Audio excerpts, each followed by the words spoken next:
get that money. Yeah. What's up, everybody? It's your favorite. Welcome back. It's your favorite idiots. We're back with another. Guy's an idiot. Yeah, dude, it's like the best hour of your week here, man. 3 guys and a mic talking about the next episode, the 4th episode of House of the Dragon. Yeah, bro. That's right. That's good shit. Dave, is everybody unmuted here? Can you hear everybody? Yeah, that's why I opened up. YouTube's to make sure. All right. And the tubes. Yeah, they can hear us. Unfortunately for them. Yeah, All definitely. one of them. All nobody. Yeah. Well, hey, welcome to the episode this week. We're talking about the 4th episode here of the House of the Dragon. The best show on television. Absolutely. Easily, for sure. Yeah. Hey, look, if you like this kind of fantasy content, stick around. In about another hour here, we're going to be talking about the 3rd episode of The Rings of Power as well coming up. So, got some good stuff going on here. All kinds of good news out there in the world, too. I saw that The Witcher, for sure, is going at least up to a Season 5 right now. Oh, dang. For real? The Witcher? Our boy? Henry Cavill? Yeah, so they wrapped Season 3 already. And they're gonna record, or they're gonna shoot. They're gonna produce, shoot everything for Season 4, Season 5 back to back. Nice, dude. I am all in. The Witcher is. If you look, sidebar, if you haven't seen The Witcher at all, if you've been kind of waiting, to hear more about it, go watch it. It's really good. It's underrated. Yeah. I mean, very good. Watch the rest of this video, but then then go watch The Witcher. And then you can like and subscribe, and then go back and watch our coverage of the second season of The Witcher. Oh yeah, not the first season. The first season is don't listen to our podcast on that. But the second season definitely worth your time. Was that second season on YouTube, or is that just recorded as well? I think it is. Okay, it was last year. I don't remember. Okay. Well, I know there's. Don't go back to the first episode because we're sitting there trying to figure out what the name of that first monster was in there. Kikimoro, by the way. A Kikomora. You already pronounced it wrong. Kikomoro. Yeah, I got a case of the Jasons. All right. Kikimoro. Hey, look. All I'm saying is, The Witcher deserves multiple seasons, and it's a great show. And that's not why we're here, Dave. We're not, though. We're not. I'm sorry. I got excited. I'm sorry. I was just going down the fantasy rabbit hole here. Yeah. So. Got excited. Like Jason impatiently said, here, let's kick off this podcast and get ready to go. Let's do it. Welcome, Jonah. Glad to have you.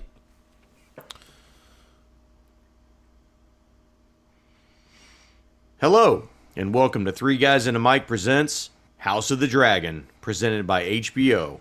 I'm your co-host, The Human Dart, along with Jason Tsunami and David Disaster. We're back in Westeros. Man, it's the Besteros. Oh god, that's Dracarys. Oh man. Look. Here's what I'll tell you is that I've started a. It's kind of happened on accident, but I've tried to have a dad joke or a dad pun pretty much at the start of every one of these House of the Dragon episodes. I don't know if it'll continue, but I'm trying to keep up the streak at least as long as I can. Wow. Anyways, that's great. Hey, so another great episode of House of the Dragon. I was traveling this weekend, so unfortunately I didn't get to watch it until today. And for those following along, today is Tuesday, a couple of days after the episode. Did you avoid spoilers? Were you able to? I was able to avoid spoilers. I was dodging everything on Twitter, but this was like the most I've seen any episode talked about on Twitter. So I was like, oh, okay, this is gonna be a really good episode. And they kept showing a picture of this boy, and so I'm like, and like everybody's memeing this kid out. They put little sunglasses on the boy. I can't remember his name all of a sudden, but he was the young guy that was trying to court Rhaenyra. Yeah, Blackwood, right? Yeah, I believe so. And everybody's hyping this kid up, saying this kid was like super cool. So I was like, it was. I was expecting some like I expected this kid to like play a big part in the show. Well, look, he kills the other guy that was talking shit to him. Man, You he wanna know straight what- up kills that fucking dude.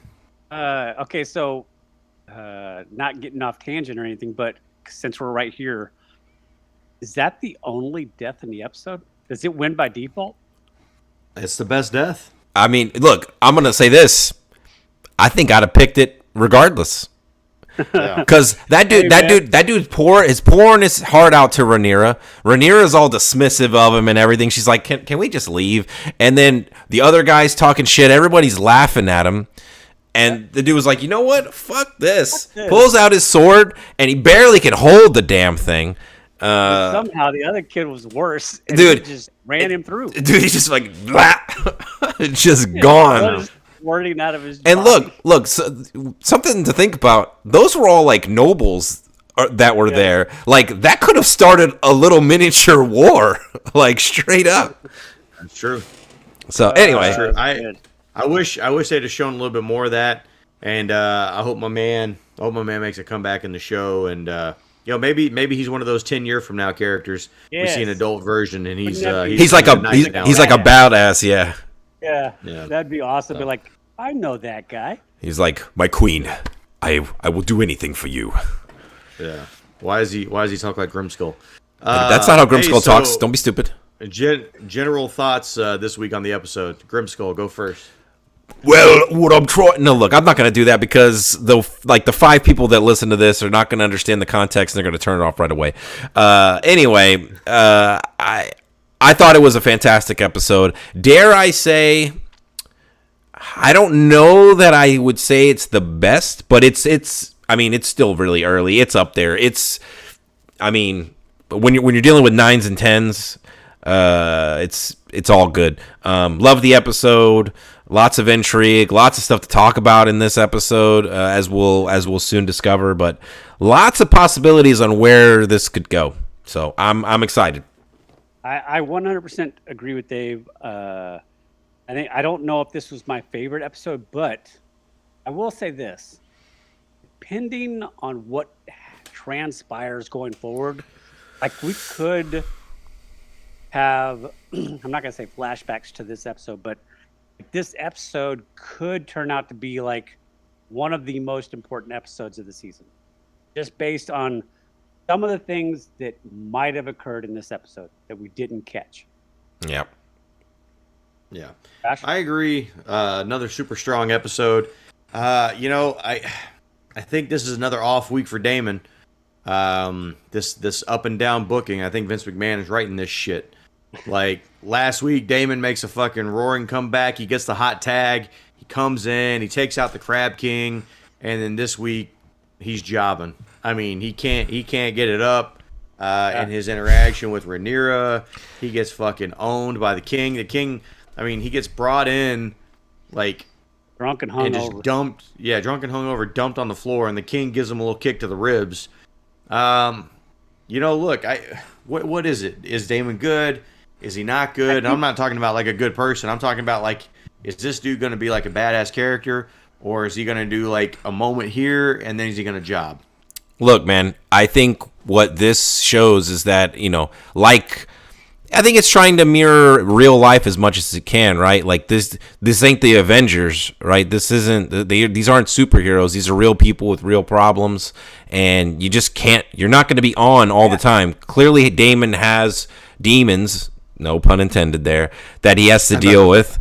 I think we see that in this episode, in regards to his feelings for Rhaenyra, I think are more complicated than just a physical attraction, right? I would, and to expand even on what Dave's talking about, if you look at each of the main characters, they've had similar paths, ups, downs, up, down, and it's I think it's more to do with the way they want you to view all the different characters, and the fact that sometimes they're doing good things, sometimes they're not doing good things, sometimes they're doing bad things, and it's like, so we know that at some point there's going to be a rift, and there's going to end up with 2 or 3 sides, and I think the show is doing a great job of making it difficult for you to choose. Yeah, I think it's towing the line, and it's trying to establish basically everything as gray, right? There's no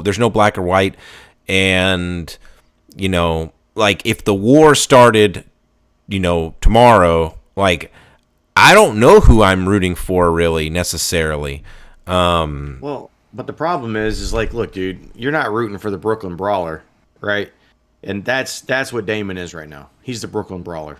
Sometimes. Yeah, sometimes. And other times he's the Ultimate Warrior. I mean, other times he comes out with an entire hunk of this dude's body, right? Like, you think he's a hunk, Dave? I knew it. I knew you were gonna make some petty, joke there, Josh. It's okay though. It's all right. Times he's the S tier Rick and Stark. Look, Josh. The best, if you want to use wrestling, wrestling terms, the underdog. Look at Daniel Bryan. Daniel Bryan. Yeah, I don't know who that is. Wait, okay, now you don't know who that is, right? But dude, the chase for the title is always the most impressive. Like rooting for the champion, that's boring, right? And you got to wait. You got to let them have their moment. You got to have that journey.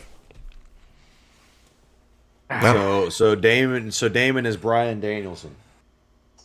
He's somebody. Well, he sucks in AEW, so that's a good comparison. What do you guys think about the haircut? I'm not in love with it. Yeah, I think it's I like the longer hair better. Yeah, I thought it was interesting. Very, very Metallica 1996. There you go.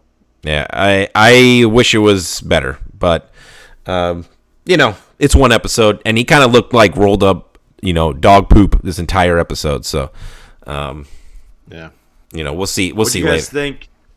What do you guys think of? Well, I guess these are questions we can get to later. Jason, hit us with that recap, and we'll hop into some categories. Absolutely. House of Dragon, Episode 4, King of the Narrow Sea. Back in Westeros, it's been about a year has passed now since our Daemon crawled out of a cave, dragging a carcass. Our queen, to be, Rhaenyra, is in full steam ahead of the hot or not, and she's swiping left a whole bunch on all suitors, young, old, and goddamn, don't be serious, old.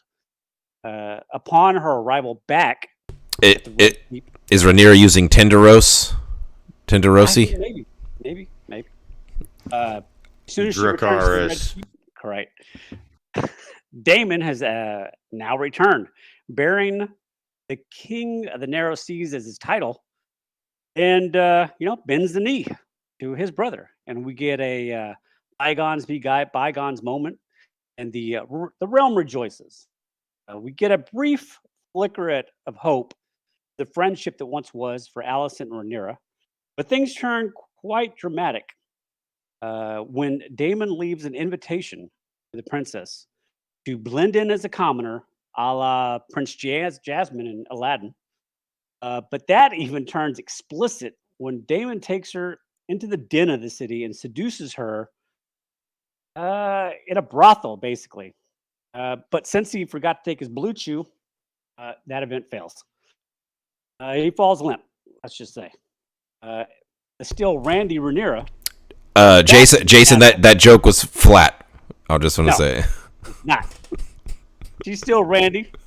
She goes back to the castle, and Sir Kristen just happens to be, working that night. And anyway, we kind of see what happens there. Word quickly spreads, though, of the princess and her uncle's apparent exploits, and tensions escalate. Daemon is once again cast out of the kingdom, and the king and Rhaenyra form an agreement. She will wed Laenor Velaryon, and the king will dismiss Otto Hightower the Hand. Yeah, Jason, another dynamite recap as always. Good job. Blue Chew. I didn't. If I had like a punch card, I don't know if I would have chosen Blue Chew to show up today in the recap. But good job by you, man. like I said, everybody's got to bring on something, but Yeah, that's obviously something didn't work right for our man. Hey man, he just he couldn't sleep with his niece. Go figure. I guess. He couldn't sleep with her right then. I'm pretty sure he wants to. I mean, look, let's not talk about that and talk about every other thing in this episode. We're gonna have to at some point. Well, so let's hop into favorite scenes, because you referenced one of my favorite scenes of the show when you're talking about Blue Chews. No. When we're talking about when the king confronts Rhaenyra about the whole thing. And I feel like this is the first time in the whole show that they actually agree to work together. Right. Yes. Where I feel like they've made like real progress towards like building some strength for the kingdom, but also maybe creating a better quality of life by pushing Otto out. So I think for me, this is my favorite scene in the whole episode. It's just them finally like kind of hashing it out a little bit, coming to terms. Hey, look, like again, like, like you're my biggest political issue because I chose you. I'm here to try and make this easier for you. Like, so it's cool that Viserys is still committed to Rhaenyra being the queen, right? Eventually being the heir. But I thought it was also pretty savvy, and I was actually surprised to see Rhaenyra pull the card on Otto and have Otto taken out. So, Josh, I want to steal my favorite scene before Jason says it potentially. But my favorite scene is like the sister scene to yours, right? It's the scene right after where Viserys confronts Otto and basically gives him his pink slip, right? Yeah. Yeah, see, I knew I had to go next. So just and that he pulls the fucking little hand thing off his vest. Dude, oh god, it's so good. No, Josh, I mean, I think you nailed it. But just the conversation that he has with Otto, right, where he basically says, how like, I'm paraphrasing, but like how calculated it was that Alicent came to his side, and he basically points out like it was extremely calculated now that he's thought about it. And he basically through the help of Rhaenyra, right, we assume, Rhaenyra probably pointing it out, like, Otto, like, you overplayed your hand, like, now that I've had the ability of hindsight. Now, to be fair, it's been several years since that move was made, so it did take the king quite a little bit of time to really realize that, but that. But now it's got him also connecting dots, because now he's going back to thinking about his grandfather. Yeah. Right. Yeah. His father. Yeah, who died 5 days after Otto took over. Yeah. Otto was introduced or whatever. Yep. And basically, like, Otto, you've been in it for yourself this entire time. I've just not been able to see it because we've been, I trusted you. We were friends. And he literally says, "You taught me how to be king." Yeah. And he said, the realm owes you a debt it'll never repay, but you can't be the hand anymore. Yeah. I love that scene because, again, that's like fucking primo Game of Thrones political stuff, because if anyone thinks Otto's done here, it is, you're kidding yourself. And I'm sure we'll talk about it in predictions, so I won't steal anybody's thunder there, but Otto ain't done. I don't think even close. So he definitely has a part to play. Love the scene. All right, so since Dave took my scene, I'm going to take a scene that plays out that's also probably the most uncomfortable scene. But the way that the story unfolds for two different individuals. One is Alicent and one is Rhaenyra. The scene is set up earlier in the day when Daemon is talking to Rhaenyra, and he's like, listen, marriage is about political crap. Like it's for positioning, it's for power, it's for alliances, it's for strategy. It doesn't mean that you can't go do whatever you want and enjoy the pleasures, basically of life, sex.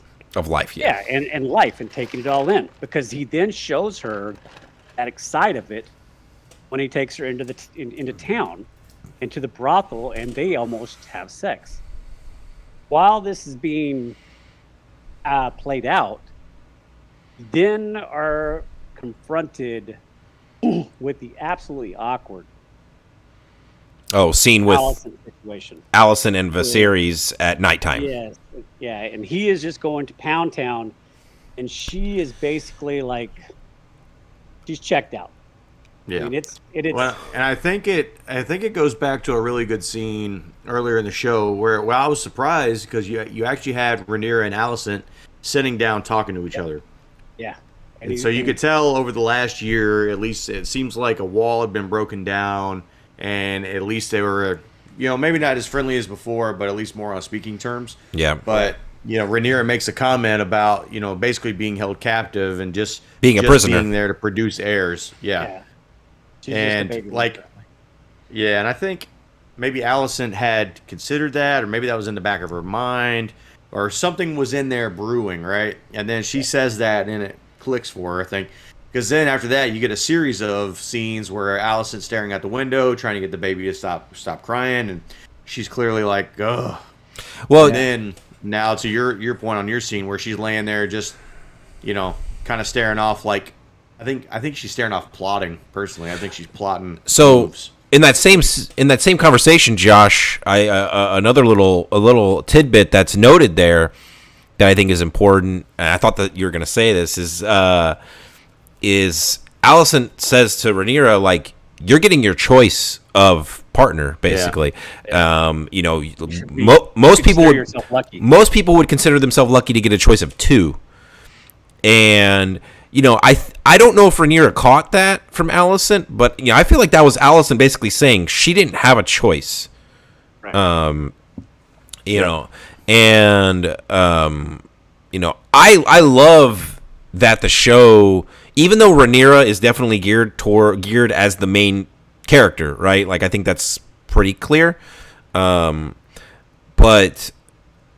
Alicent, man, they're really doing a great job of her in a victim, and like showing her struggle. Like, yeah, she's queen, but dude, she didn't want any of this, like, at all. Like, and man, like, I feel for her, like, especially after this episode. Like, she is not, like, yes, she's queen of Westeros, but like, dude, she's super unhappy. Like, she just lost her dad as a hand. I don't know if that's good for her or bad for her, but it's definitely going to have implications. Correct. Yeah, like I said earlier, it's doing a great job of making it difficult to choose a side. Because I'm more than certain now that it's going to be Alicent's child, Aegon, versus Rhaenyra. And I don't know if Daemon is going to ultimately end up with Rhaenyra, or if Daemon's going to be like a third party. I don't get the feeling Daemon's going to end up, but we can talk about that later. Yeah. I'm just saying, the show is doing a great job of making it hard to choose anybody. Yeah. Yeah.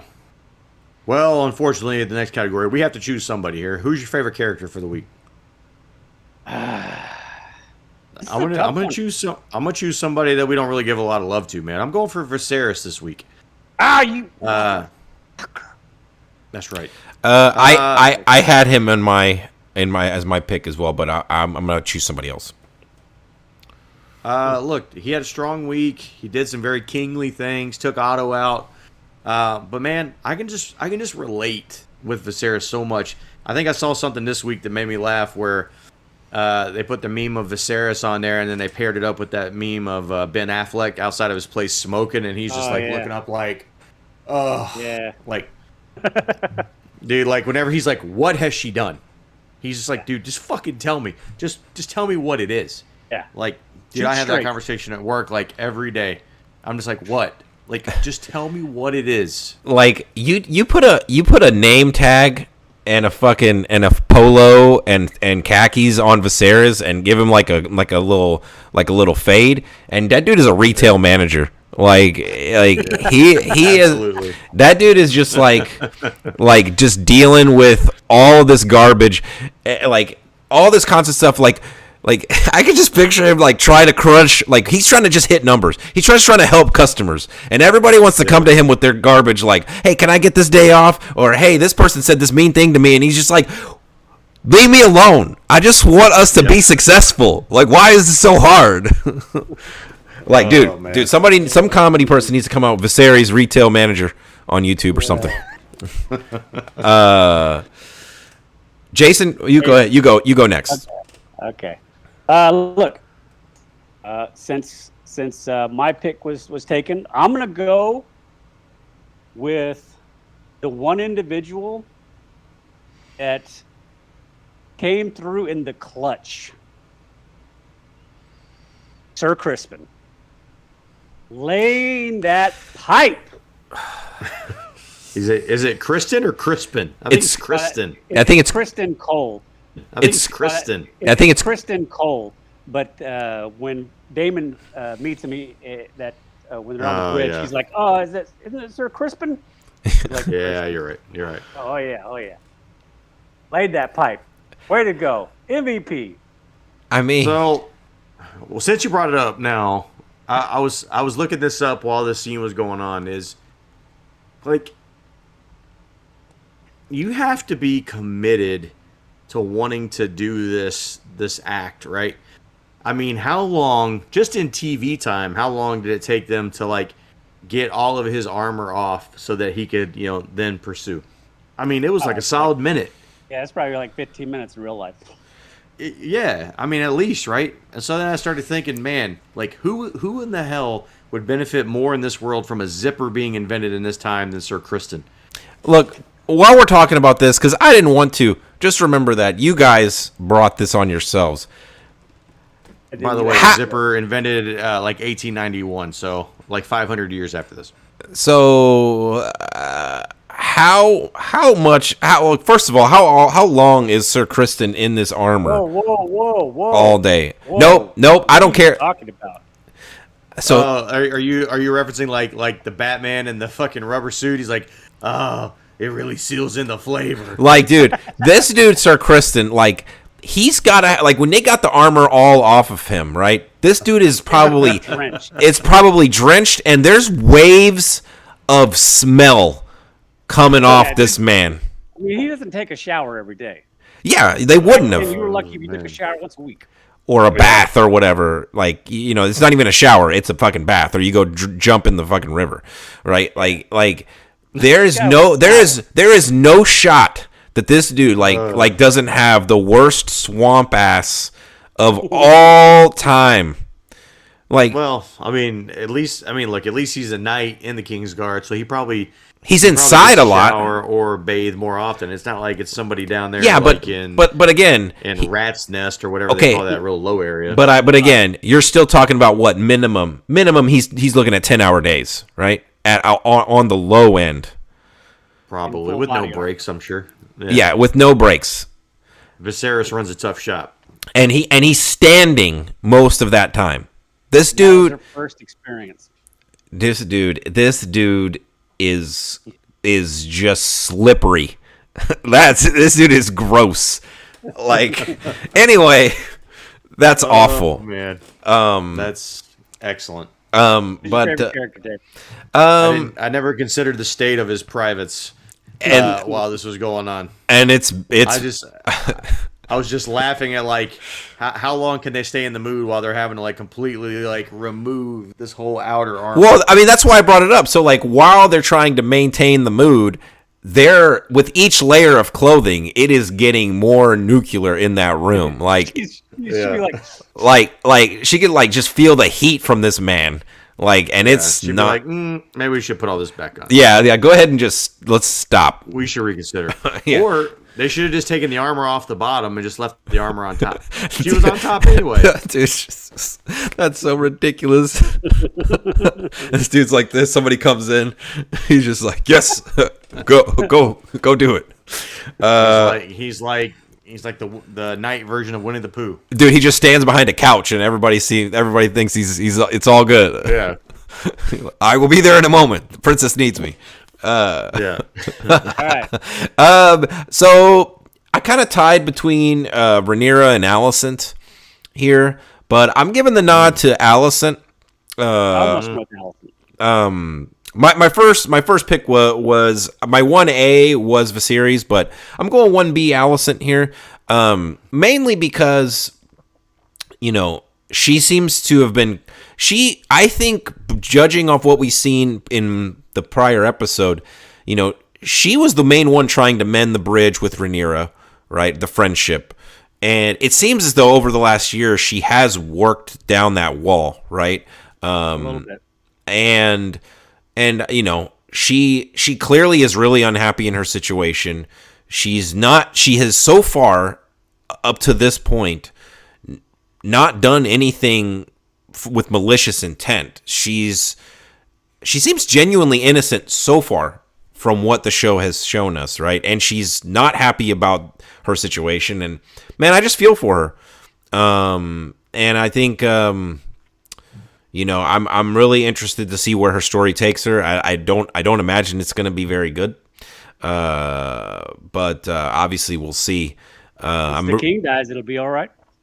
Potentially. I have to be, the weight of that massive man with all those open wounds. I do think her father getting dismissed is. I don't know how that's going to either help or hurt her. Like, will she feel more alone? Will she feel more like on an island, or will she feel freed from his influence? That is the intrigue that I am interested in. Yeah, well, I do have a thought on that when we get to. Yeah. What about least favorite character? Man, it's hard not to pick Daemon. For me personally, it ain't hard. Literally. And look, it is specifically like whatever. Like the dude's trying to sleep with his niece, right? Like it's. I mean, Dave, that's not a big deal. You said it on the podcast. He didn't seal the deal. I mean, I am not associated with either of you. And hey, look, would you feel more comfortable? Nope. Whatever you're gonna say, it's a no. with Daemon smashing Rhaenyra, or Viserys smashing the 9-year-old. Oh my god, bro! Like, why are you even asking this question? Jason, who's your least favorite character?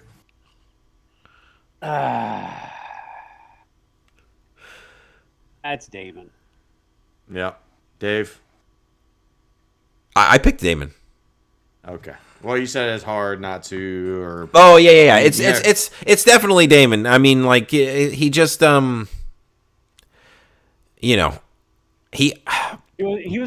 look, his character in this episode very much like that evening with Rhaenyra. Like, it started off hard, and then it just went soft. So what issues do we have with the episode this week? I didn't really have any issues with this episode. No, I don't have any issues. I do have questions, but these are more of like, I'm curious why these things happen because I think they'll be important later, but I don't have any specific issues. The only issue I have is I just hate the up and down thing with Daemon, man. So like now I'm looking forward to next week where Daemon's going to show up and he's going to do something really, really good. I mean, that's what we're conditioned to feel like right now. Yeah, and I think that's on purpose. I do agree with Jason. I think Daemon's journey is very purposeful. Complicated. I think it's supposed to be complicated on purpose. Yeah, because I think we're supposed to be interpreting this as a lot of internal conflict, and like that kind of goes in line with one of my questions that I have is why do we think Daemon lied to his brother regarding his interaction with Rhaenyra? because he gave the impression to Viserys that he did sleep with Rhaenyra. Now he didn't explicitly say it, but he did like, you know, he didn't deny it, and he inferred it that he did. I think to take a jab at him, I still think it's, you know, it's more Daemon versus Viserys than a brotherhood. Yeah, I mean, do we get the impression? I feel like the relationship with Daemon and Viserys, you know, is like Daemon is always accused of the worst stuff. So I feel like Daemon has resided in himself to just be like, look, you never believe me anyway, so I'm just going to admit to every horrible thing you think I do. And this goes back to episode 1 when I asked, do we think he actually said air for a day? Like, and this is again like one of those moments. Like, yeah, he's taking the brunt of it, and I don't know if it's because he's more disappointed that his brother won't even believe him or listen to what he has to say. It is always assuming that everything negative about him is true. Yeah. Yeah. Do we think that they were actually spotted by chance, or did Otto assign somebody to? Is Otto assigned somebody to follow these guys? Okay, so this brings me into one of my thoughts, because this, like I said earlier, like I feel like this episode might be like the most important episode of the season when we look back at when things took place. Because do we think that Daemon came back and bent the knee strictly in an attempt to bed Rhaenyra and cause chaos? I don't. Because I bring this up because what Josh said, but there was some other things that happened in this episode. The child who runs to Otto is also under the employment of Daemon's ex-girlfriend, who is now called the White Worm, who he was supposed to get married to. They almost went to war over with that egg when he said he was going to marry her. The same person. Yeah. And he's right there in the room when that little kid gets paid. So is there a world in which we live in which Daemon orchestrated all this on purpose? Whether he was ultimately going to sleep with Rhaenyra or not, like, there is a chance. Because, well, who benefits the most from that? well, that's just it. Okay, so here's the deal. But Otto's not in on it, correct? I just want to make sure that's in your theory. Otto is just the bystander. Okay, so wait. No, wait. In my head, he's the master of puppets. Exactly. Because Aegon benefits the most from that. Correct. Now, in what Josh was saying, we really don't know who is working for who concerning the White Worm lady. What if she's been working for Otto and sleeping with Daemon beforehand? Okay, so she could be a double agent playing both sides. But what I do know is that Daemon was in the room. He saw the kid. She tells him, like, what the hell were you thinking?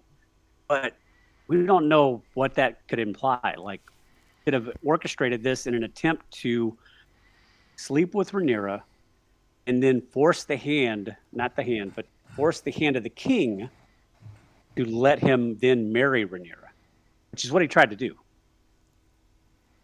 Now, I guess Rhaenyra threw this a wrench in the wheel because she partnered with Viserys and got Otto out. If your theory is true, like Rhaenyra kind of inadvertently bungled that. No, not if the ultimate goal was to undermine Otto by Daemon, because he sees what Daemon is trying to do. If he puts a baby in Rhaenyra, that solidifies the heir to the throne. Because that baby supersedes Aegon. Now I'm confused on what your theory is. I'm just saying, like, do we think Daemon did what he did on purpose in order to try and bring himself into the fold, force a marriage proposal to Rhaenyra by sleeping with her? And because if he's able to, and they put a male heir in Rhaenyra, that baby has a stronger claim to the throne than Aegon, who was not named heir and who is the son of the second wife. Well, the problem that I would have with that is if that was Daemon's plan, he didn't even go through with his he didn't even go through with it. So why not?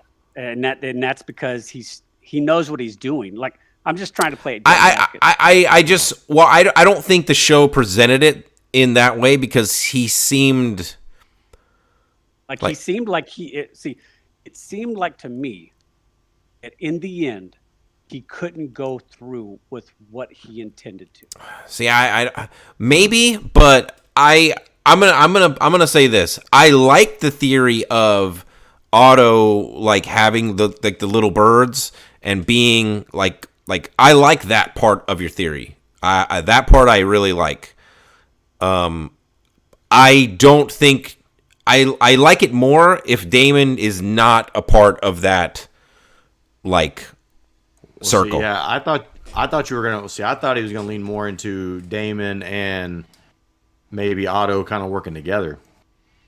See, I think Daemon. I know we've seen them at odds before, but now it's been years. Yeah, I feel like Daemon is furiously attempting to eliminate Otto from the equation. And whether or not this was his end goal, he did, all of this that took place got Otto out. Yeah. I feel like that would be the biggest swerve right now is if you actually had a team up with Daemon and Otto by the end of this. Well, I don't see that one, but I mean, yeah, that would be a hell of a swerve. Yeah, I mean, I feel like my issue with Otto being apart with anyone is Otto already is doing everything he can to get his daughter to be the main one, right? And his daughter's children, because that puts his bloodline in the throne. Yeah, so Yep. I don't think you can associate Otto with anyone else that would potentially ruin that plan. So that's why I don't think he would be in, quote unquote, in bed with Daemon for that. I do think Otto for sure had people following Daemon to try to catch something like this. And Rhaenyra, yeah. Yeah, and Rhaenyra. So we'll see. It's interesting stuff. I just feel like this episode, if anything that I said, or even Josh, if anything comes to light at the end, we'll have to go back to this episode to see what was going on. Because I feel like this is the episode in which things started rolling in a certain direction. Yeah. Now, I will say... go ahead. Good. Oh, no, good. Okay. I was also going to say this is as close to Rhaenyra and Alicent mending the fence. There's no way that going forward that Alicent doesn't find out that it was Rhaenyra who murdered her dad. Oh, absolutely. Yeah. Yeah. And I think that is.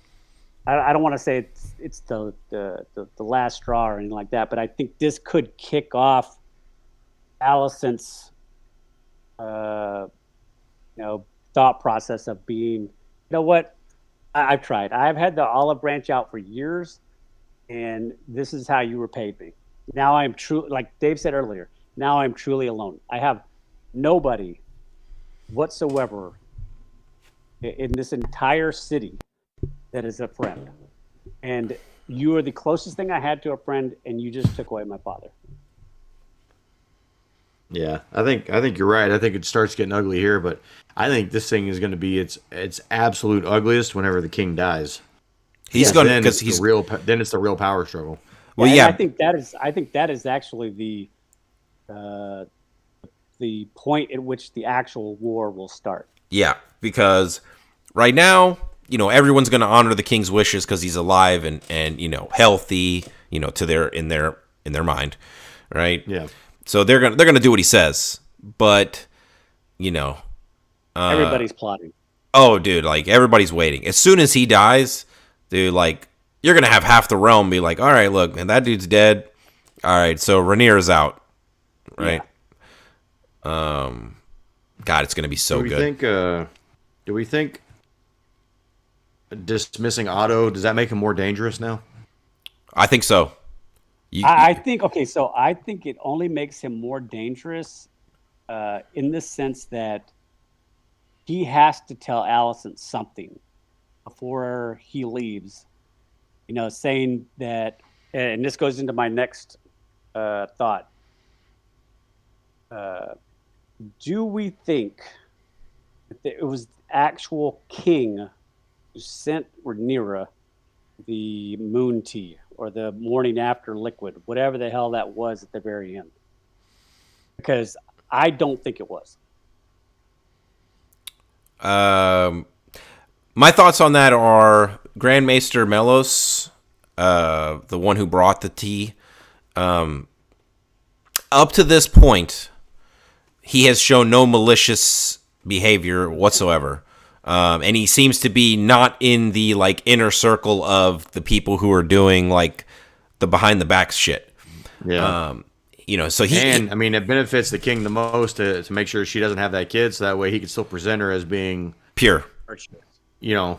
Still having her flower, as they say, for Laenor. Yeah, the reason I bring it up is because if it wasn't the king, let's just say it was the hand of the king, then he can present that to Alicent saying, I sent the moon tea to her. If she drank it, that means that she's lying to you. She lied to everybody. And if she drinks it, the thing that we need to understand, like I was saying earlier, the hand understands that if Daemon and Rhaenyra were to conceive a child in that one night, that child would have a bigger claim than Aegon. I'm curious to see if that was like a trap. Because if she drinks it, then she was lying. Everybody. I'm just saying what I just feel like. Call. We never saw whatever happened. So I mean, is the drinking of something the same as somebody dying? If it doesn't happen on screen, does it actually happen? I don't know. I'm curious if that's if we get that answered in the next episode. We might not. So is she popping out like a little baby crispy or what? Maybe. I don't think that's the case. That's just not how I took it. I took it more of Viserys just like look, I believe you, but just in case you're lying, just go ahead and drink this, and let's make sure we take care of business. Well, and it could be. I think that was his way of look, it's okay. Let's just move on. Correct. I've already pulled the trigger. And I agree with you guys. I'm just trying to think of I mean, we've gotten to the point now, we've watched Game of Thrones so many times, when you watch it back now, you start seeing the little steps that other people are doing that turn into something big later. And I just think that would be a great trap to lay to sow division between Alicent and Rhaenyra on, say, parting words of a hand who just got fired. So, Jason, I'm right there with you. I think that is a good potential thing. My only in my brain, I can't rationalize that specifically because it was the Grand Maester who brought it to her. Right. If it was anyone else, if it was literally anyone else who brought that to her, I think you'd be onto something. But because it was the Grand Maester, I just don't think so. And I understand. And the other part of that is that we've never seen any Maester really get involved in, say, the Game of Thrones. Even Pycelle, I think Pycelle, he was. Well, he and only used Lewin, right? Maester Lewin. They didn't take advantage of anything to get themselves power. They were just in Wasn't the that the one midst that of became Hand at the end of it? Yeah. But like he just used his position, do some whoring. I mean, he didn't have any aspirations to be king. Yeah, I mean, so I'm like I said, I don't disagree with you, Dave. I just think that would be an interesting twist. Yeah.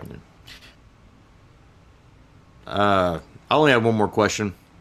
Go for it. Just in terms of Alicent, so we see the conversation with her and Rhaenyra. I think the wheels are turning for her. We see her in bed with Viserys, and she is definitely on another planet. Right?